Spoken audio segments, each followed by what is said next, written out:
El domingo pasado vimos acerca de la limpieza, la importancia de la limpieza. ¿Por qué? Porque lo dice el libro de Segunda de Timoteo, ¿no? Que si nos limpiamos, seremos instrumentos útiles para el Señor. Si en realidad queremos ser útiles, ser instrumentos para el Señor, pues debemos limpiarnos para que de esta manera, como Él requiere y como Él le agrada que lo hagamos. Hoy, hermanos, vamos a tocar un punto importante, Primera de Tesalonicenses, capítulo 5, versículo 14.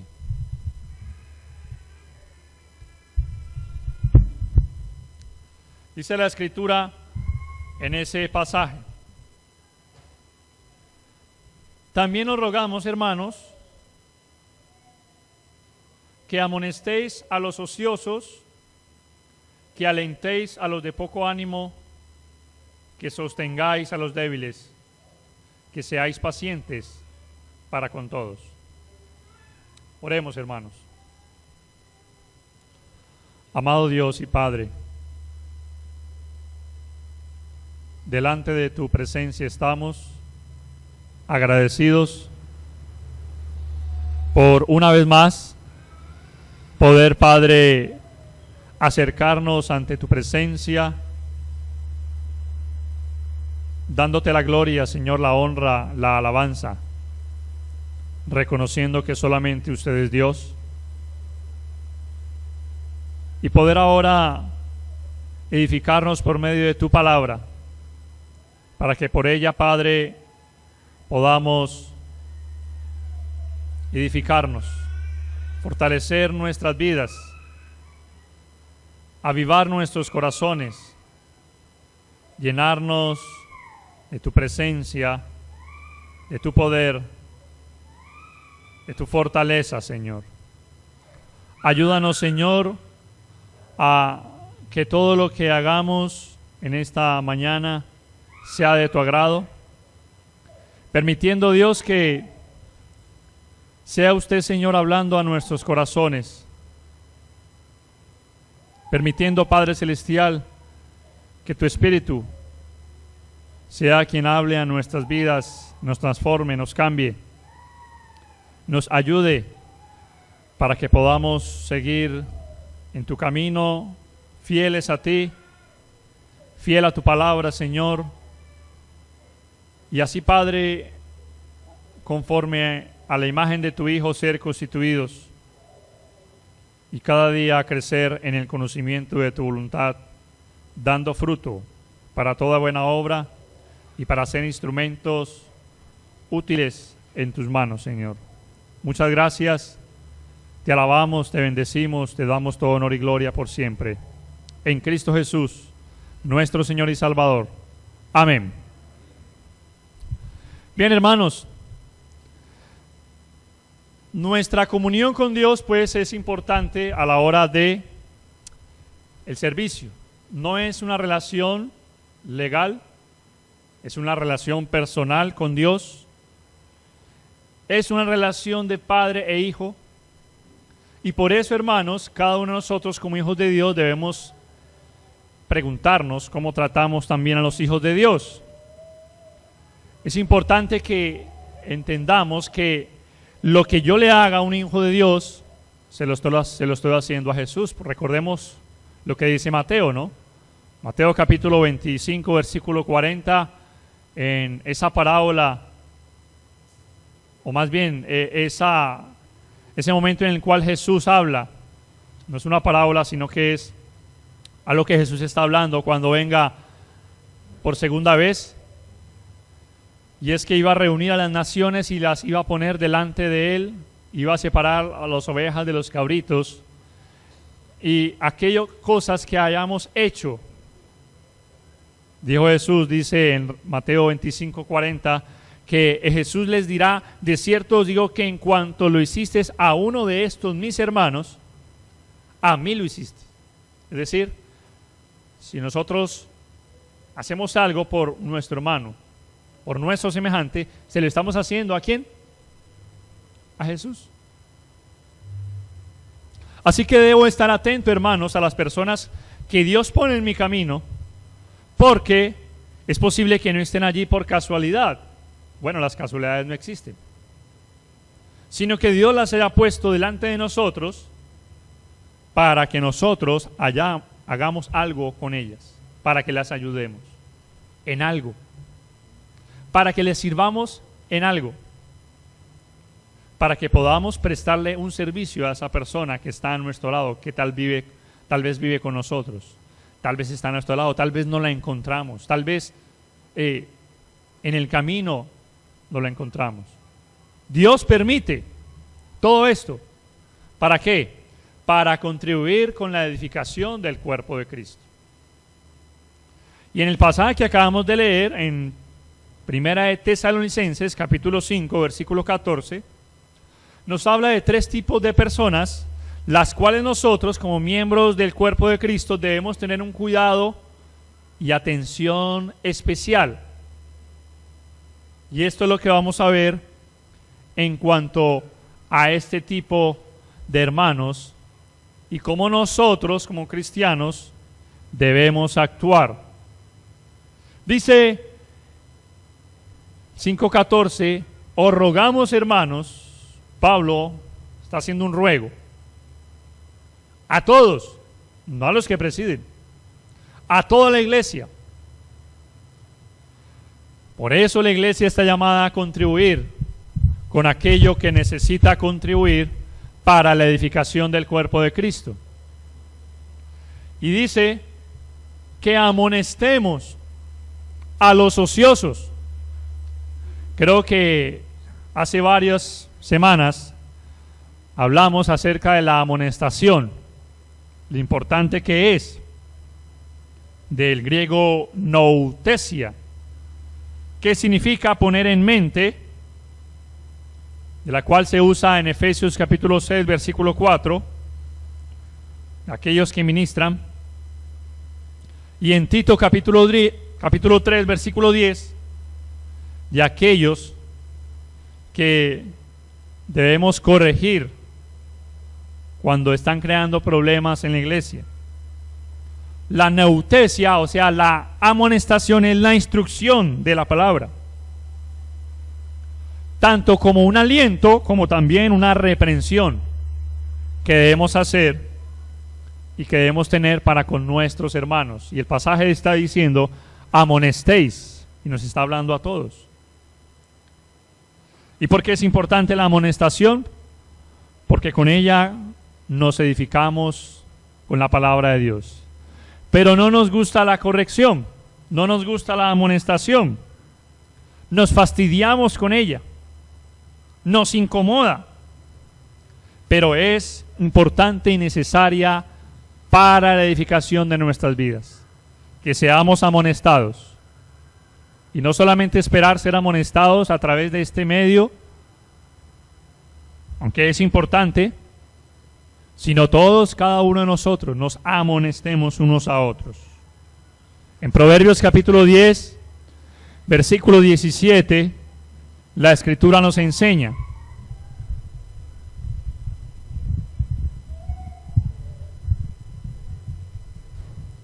camino a la vida es guardar la instrucción, pero quien desecha la reprensión, yerra. No debemos solamente preferir palabras de halago, de alabanza, de adulación, sino que la Biblia nos da, hermanos, advertencias claras, concisas y concretas a fin de ser corregidos, de ser amonestados o también de ser alentados. Muchos prefieren este tipo de palabras, la alabanza, los halagos, la adulación. Jesús nunca pretendió ese tipo de palabras. La amonestación, hermanos, es necesaria para nuestro crecimiento, porque de esta manera renovamos nuestro espíritu a través de la palabra de Dios, renovamos nuestra mente y debemos estar dispuestos a recibirla de una manera adecuada, con humildad, con mansedumbre, con docilidad, un corazón dispuesto a recibirla. Si no existiera la amonestación, la predicación se acabaría, ya no existiría. Porque ¿qué es lo que hacemos nosotros desde acá?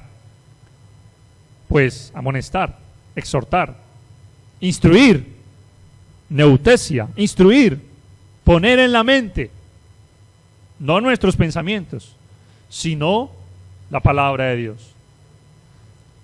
Y si no existiera la amonestación, entonces significa de que ya completamente hemos dominado los pecados de la carne.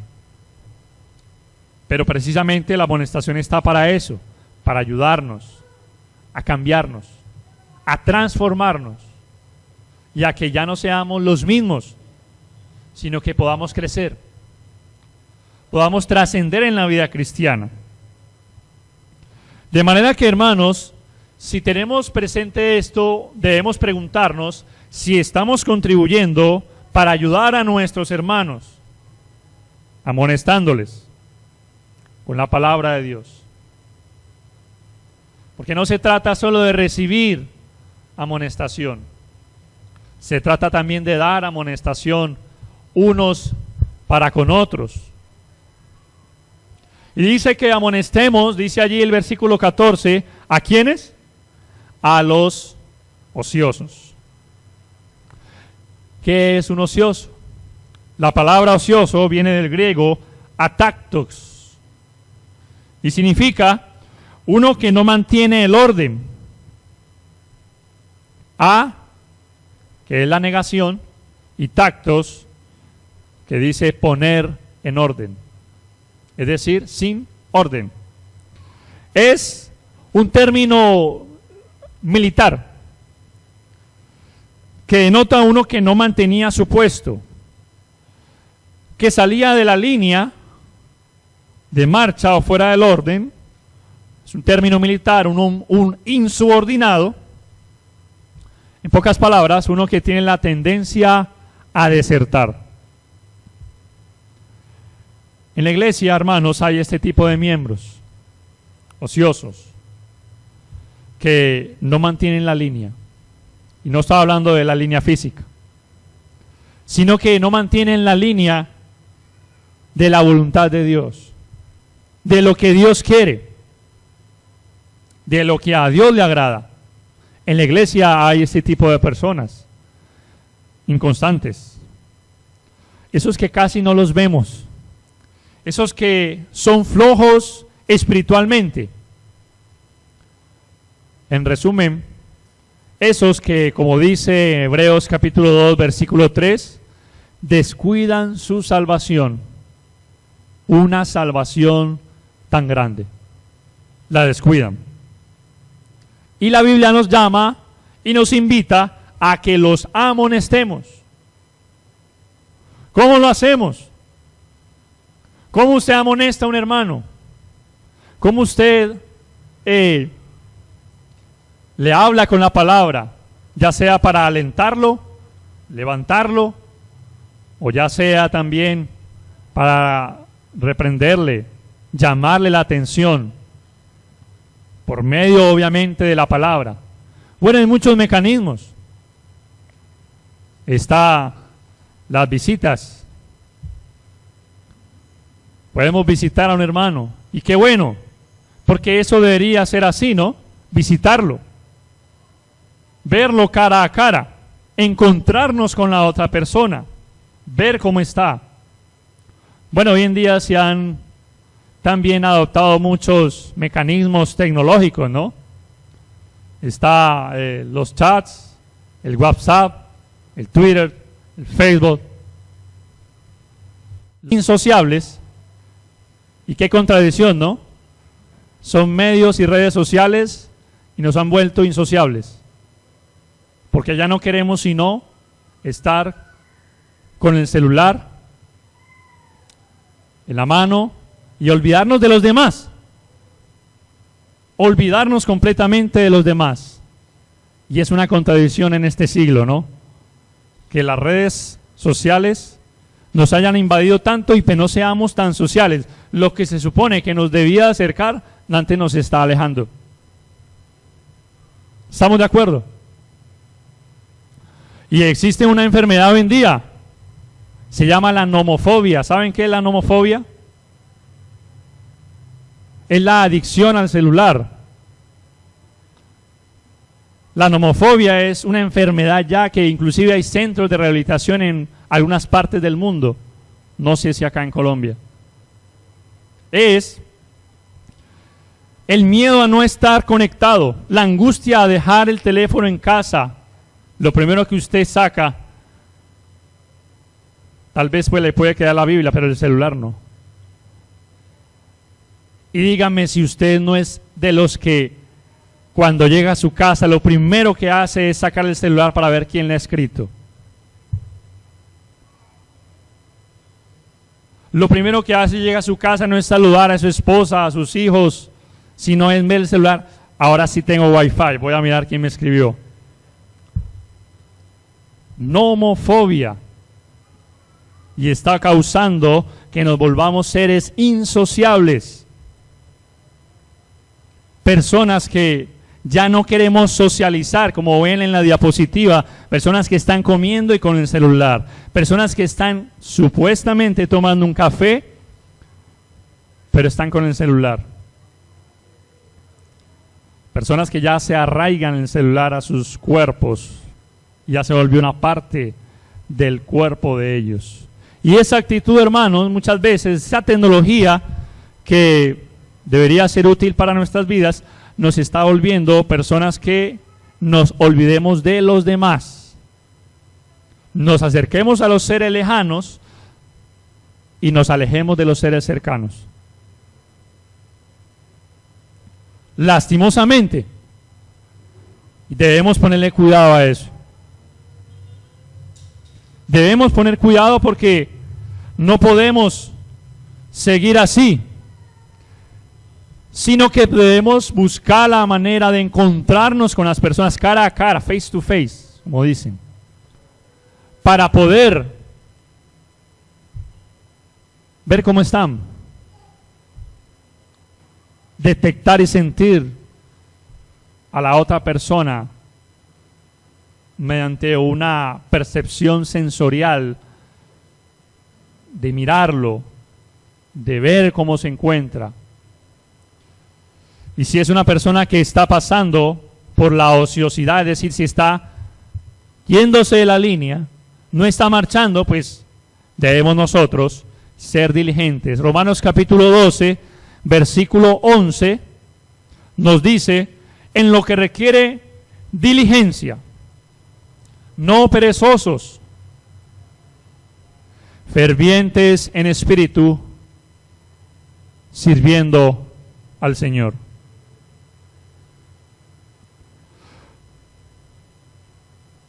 Estamos llamados a actuar con diligencia, hermanos, hacia todos los hermanos. Y los que somos amonestados a tener humildad y a escuchar y corregir estos errores. La Biblia entonces nos enseña que debemos servir al Señor con fervor y ser diligentes si es que estamos contribuyendo en amonestar a los ociosos. En el libro de Hebreos, capítulo 6, versículo 11 y 12,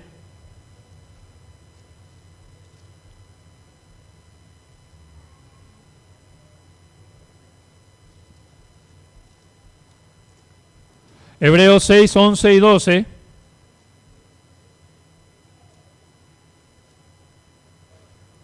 dice, pero deseamos que cada uno de vosotros muestre la misma actitud hasta el fin, para plena certeza de la esperanza, a fin de que no os hagáis perezosos. Y es un llamado, es una amonestación a los ociosos, que debemos todos mantener la misma esperanza. Sino imitadores de aquellos que por la fe y la paciencia heredan las promesas. heredan las promesas. Versículo 2. Dios no quiere que seamos flojos espiritualmente. Porque ese tipo de personas, hermanos, los ociosos, los que salen de la línea, los que tienen la tendencia a desertar, los que descuidan su salvación, son ese tipo de personas que no quieren comprometerse con nada. Que no hacen promesas, o que si las hacen, no las cumplen. Que no quieren aceptar ningún tipo de responsabilidad. Que están habituados a hacer solo decisiones suaves, fáciles, pero evitan los desafíos de la vida. Más bien tienen el hábito de seguir la línea del menor esfuerzo. Del menor esfuerzo. Tienen deseos, pero no quieren esforzarse. Y son expertos en fabricar excusas. El frío, hay mucho frío, hace mucho calor, no puedo porque tengo visita, tengo mucho trabajo, me duele el cabello, me duelen las uñas, se me partió una, y cada una de las excusas que traen las personas ociosas, y debemos amonestarles. Y debemos amonestarles a que más bien sean fervientes en espíritu. Seamos fervientes en espíritu. Pero dice también el versículo, volviendo a 1 Tesalonicenses 5:14, alentéis a los de poco ánimo. También en la iglesia hay personas de poco ánimo. La palabra ánimo viene de la misma raíz que se utiliza para la palabra alma. Ánimos, que es la palabra que se utiliza en el griego para la palabra alma. Es decir, los de poca alma, o de alma muy pequeña. Alma pequeña. Esa palabra ánimo es la misma palabra o de la raíz que se utiliza la palabra anemia. ¿Ustedes saben qué es la anemia? Creo que sí, ¿no? Es cuando hay baja de la hemoglobina, los glóbulos rojos, y la persona se siente, ¿cómo se siente el anémico? Fatigado, desalentado, sin ganas. Es un celio en potencia.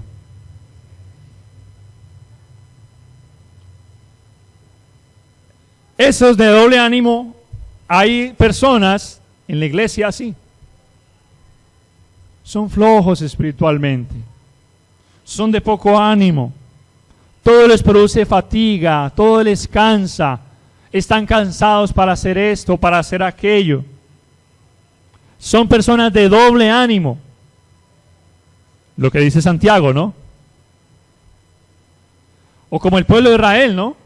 El pueblo de Israel en Números capítulo 21 habla de que ellos estuvieron en el desierto y anhelaron la comida de Egipto. Volver a Egipto. Ay, allá los puerros, la cebolla, los ajos, el pescado que comíamos allá. Doble ánimo, doble alma. Ese tipo de personas, ese tipo de cristianos, si se les puede llamar, bueno, cristianos,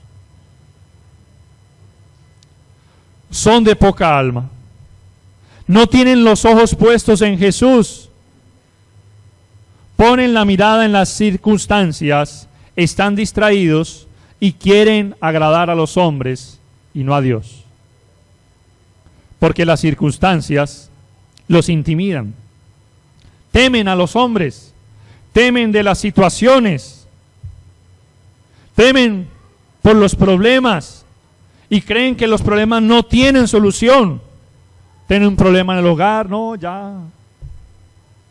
¿Para qué vivo? Caen en la depresión, en serio. Son personas depresivas y son personas negativas. y le hablan a las otras personas y transmiten la negatividad. Hay personas tan negativas que cuando se desmayan no vuelven en sí, sino que vuelven en no. Son súper negativos, hermanos. Y son personas que la iglesia no cumple con sus expectativas. Y todo les parece malo. Y todo les deprime. No cumple la iglesia con sus deseos. Y son de poco ánimo. Sabiendo que Jesús dice, venid a mí, ¿qué? Todos los trabajados y cargados, y yo os haré descansar. Mateo capítulo 11, versículo 28.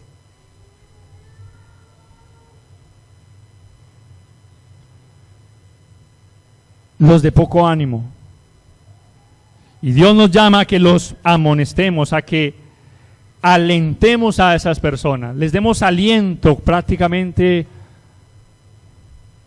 un soplo espiritual, y les llenemos de aliento a ese tipo de personas y les alentemos. Pero esto es un trabajo no solamente de aquellos que estamos presidiendo, es un trabajo de todos, porque aquí el pasaje, 1 Tesalonicenses, vuelvo y reitero, está hablándole a la iglesia. Alentéis a los de poco ánimo.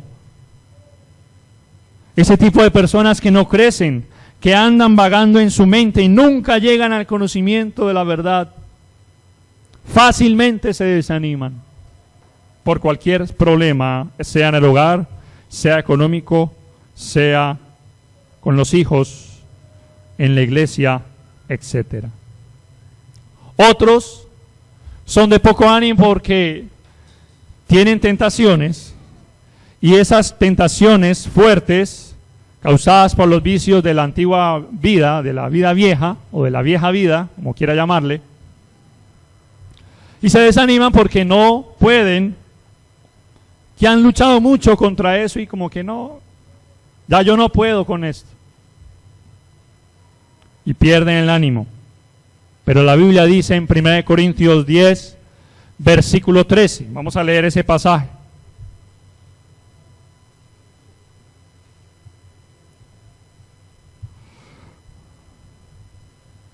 Primera de Corintios 10, versículo 13.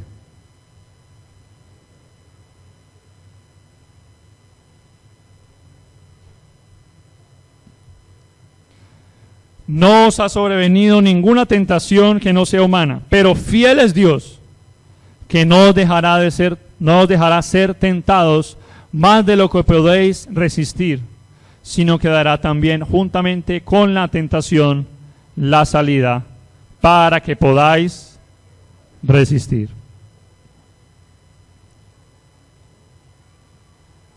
Hay que alentar a esos de poco ánimo. Hay que contribuir para que esos hermanos que no tienen un ánimo ferviente, que son ociosos, que como que están en la cuerda floja y por ahí desertan, hay que alentarlos. Y desde acá también le estamos alentando, ¿no? ¿Cómo podemos vencer, hermanos, entonces el desaliento, el poco ánimo? Primero, hermanos, no deje de asistir a las reuniones. No deje de congregarse, porque el congregarse es importante para mantener ese fuego espiritual. No que lo sea todo, pero es una parte muy importante. No deje de asistir a las reuniones. No culpe a otros tampoco por su desánimo. Muchas veces nosotros culpamos a las otras personas por nuestro mal proceder. Esa es nuestra justificación, culpar a los demás.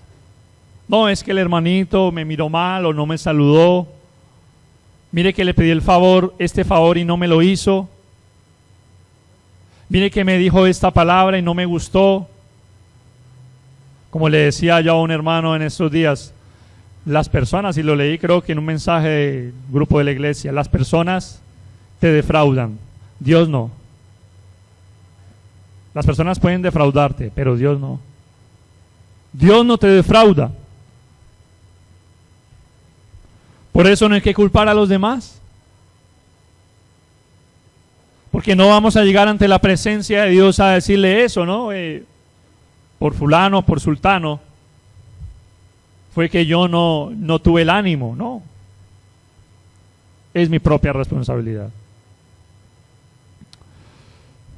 Tercero, formemos lazos fuertes con los hermanos.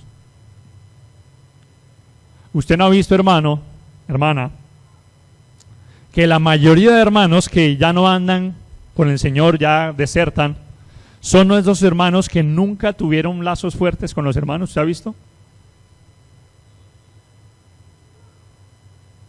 Por lo general son ese tipo de hermanos. Aquellos que vuelven atrás, por lo general, son aquellos que nunca tuvieron lazos fuertes con la hermandad, porque no han creado amistad con los hermanos. Forme lazos importantes con los hermanos fieles. Número 4, seamos conscientes de las bendiciones que tenemos. Muchas veces nos desalentamos, nos desanimamos por causa de no tener presente cuánto tenemos. Y por eso no somos agradecidos. Y la ingratitud produce desaliento. El Salmo 103, versículo 2.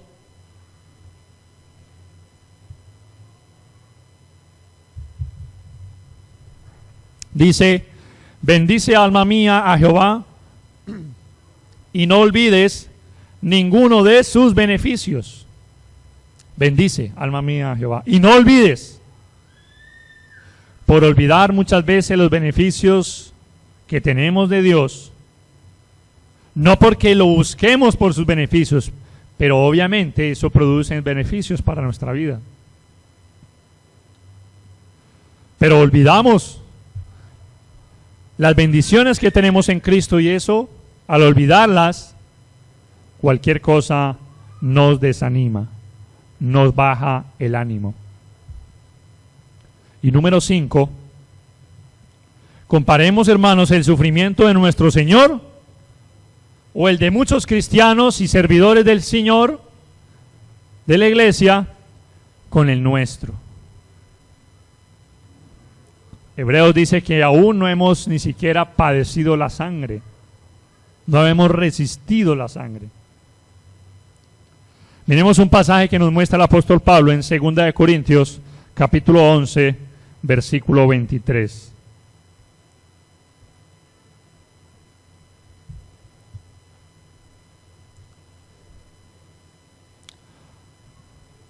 Para poner nomás un ejemplo. Y dice: son ministros de Cristo, 2 Corintios 11, 23. Como si estuviera loco hablo. Yo más, en trabajos más abundantes, en azotes sin número, en cárceles más, en peligros de muerte muchas veces. De los judíos 5 veces he recibido 40 azotes menos 1. Pablo, ¿no? 3 veces he sido azotado con varas, 1 vez apedreado, 3 veces he padecido naufragio. 1 noche y 1 día he estado como náufrago en alta mar, en caminos muchas veces, en peligro de ríos, peligros de ladrones, peligros de los de mi nación, peligros de los gentiles, peligros en la ciudad, peligros en el desierto, peligros en el mar, peligros entre falsos hermanos, en trabajo y fatiga, en muchos desvelos, en hambre y sed, en muchos ayunos, en frío y en desnudez, y además de otras cosas, lo que sobre mí se agolpa cada día, la preocupación por todas las iglesias. Y yo les hago una pregunta, hermanos: ¿tenía razones Pablo para desanimarse? Creo que sí, ¿no? Tremendo todo lo que padeció, todo lo que sufrió. ¿Tenía razones? para desanimarse? Claro que sí. ¿Hemos pasado nosotros por esas situaciones? Ninguno. ¿A quién lo han azotado aquí 39 veces con una vara?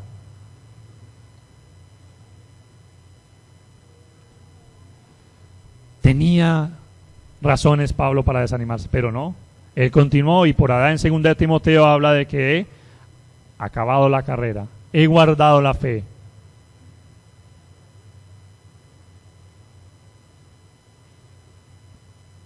La batalla la había ganado. Por eso, hermanos, no hay por qué el poco ánimo. Y si lo hay, tenemos que amonestar, exhortar a los hermanos, alentarlos unos a otros, a esos de poco ánimo. Volvamos a 1 Tesalonicenses 5:14. Que sostengáis a los débiles, dice. Los débiles.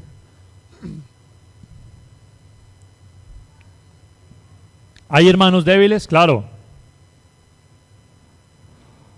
Es otro grupo aparte de los ociosos y de los de poco ánimo. Son hermanos que son de poca fuerza espiritual. Obviamente, esta poca fuerza es producto de su inmadurez todavía. Falta de madurez espiritual, falta de crecimiento espiritual. Son débiles.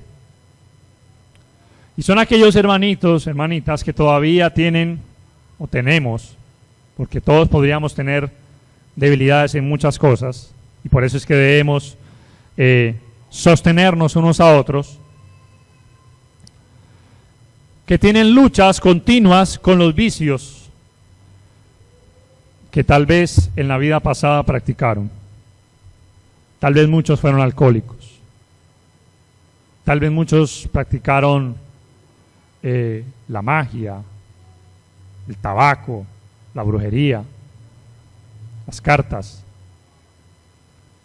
el alcohol, las drogas, el cigarrillo, la fornicación, los vicios, la mentira, la ira y tantas cosas, pecados, hermanos, y que todavía Satanás puede aprovechar si nosotros le abrimos la puerta. Pero en el Señor necesitamos, hermanos, sostenernos. Sostengáis, dice, a los débiles. Y hay muchos hermanos que todavía luchan con esto. Hay muchos hermanos que ya siendo bautizados les cuesta trabajo vencer su mal genio. Porque tal vez desde la niñez estaban acostumbrados a tratar mal, a contestar feo, a gritar, a tener carácter así todo colérico, a través de las amenazas, los gritos, los pleitos. Y estos hermanos requieren un enorme esfuerzo para dejar todas aquellas cosas que son carnales, y necesitan ser sostenidos para que no caigan en esas situaciones y utilicen las armas espirituales que necesitamos siempre tener todos. Pero nosotros debemos sostener, dice, sostengamos a los débiles. En 1 Corintios capítulo 9, versículo 22, Pablo dice, me he hecho débil a los débiles, para ganar a los débiles. A todos me he hecho todo, de todo, para que de todos modos salve a algunos. En lugar de alejarnos del hermano débil, más bien debemos acercarnos a él con estima, con esa actitud de apoyo, de ayudarle. Hermanos espirituales que comprendamos, como dice Gálatas 6:1, hermanos espirituales que nos consideramos, que debemos considerarnos también personas que pudieran caer en ese mismo error, pero que debemos ¿qué? Así lo dice Gálatas 6:1. Si alguno fuera sorprendido en alguna falta, debemos restaurar. Muchas veces, hermanos, a los débiles no los restauramos, sino que los juzgamos ahí mismo. Porque muchos, tal vez es un problema que hay también en la iglesia, creo que acá no, que muchos se creen fuertes. Muchos se creen fuertes y actúan sin misericordia con los hermanos. Actúan con una severidad extrema, una exigencia inalcanzable. Y no actuamos, como dice Filipenses 2:3, que estimemos a los hermanos como superiores a nosotros mismos. Hay que sostenerlos, ayudarles, para restaurarles, no para que se queden allí, no para que vivan en esa situación, no, para ayudarlos. Dice aquí, sostengáis a los débiles. Sostengamos a los débiles. Y por último, hermanos, dice que seamos pacientes para con todos. Es decir, seamos pacientes para con los ociosos, para los de poco ánimo, para con los débiles. La palabra paciencia allí es la palabra makutrumia, que es largo temperamento. Miremos, hermanos, Romanos capítulo 2, ya para ir terminando, Romanos 2, versículo 4.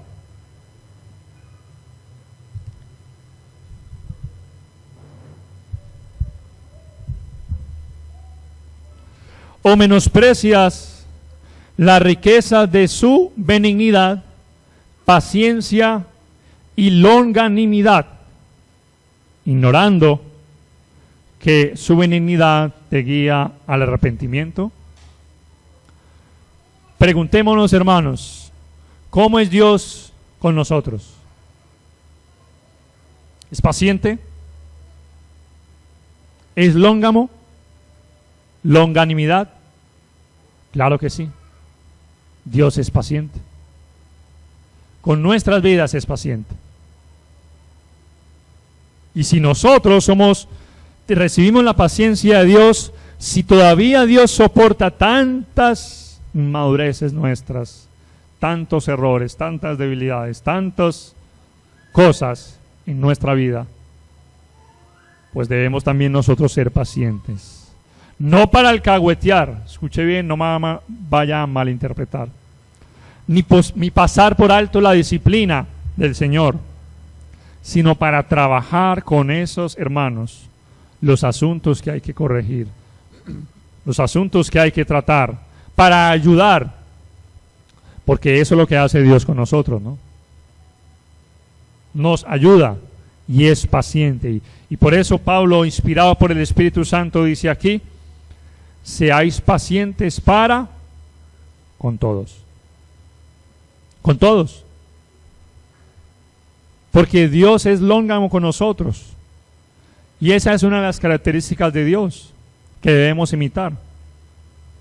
La longanimidad, la paciencia es lo contrario a la impaciencia o la exasperación. Y por ejemplo a los padres, Dios dice en Efesios, no exasperéis, en Colosenses, no exasperéis a vuestros hijos. No debemos actuar con exasperación ni con ira.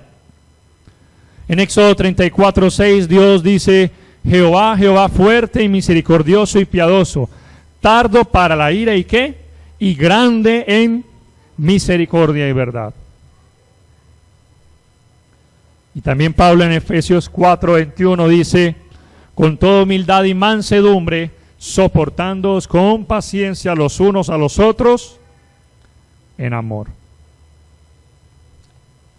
¿Ha visto usted, hermanos, que son más pacientes con las personas de afuera que con los de su propia familia? pasa, ¿no? Pasa. Acá no, pero ha pasado en otras partes. Son pacientes para con otros y para con su propia familia no son pacientes. Raro esto. En conclusión, hermanos, Dios nos invita a que amonestemos a los ociosos,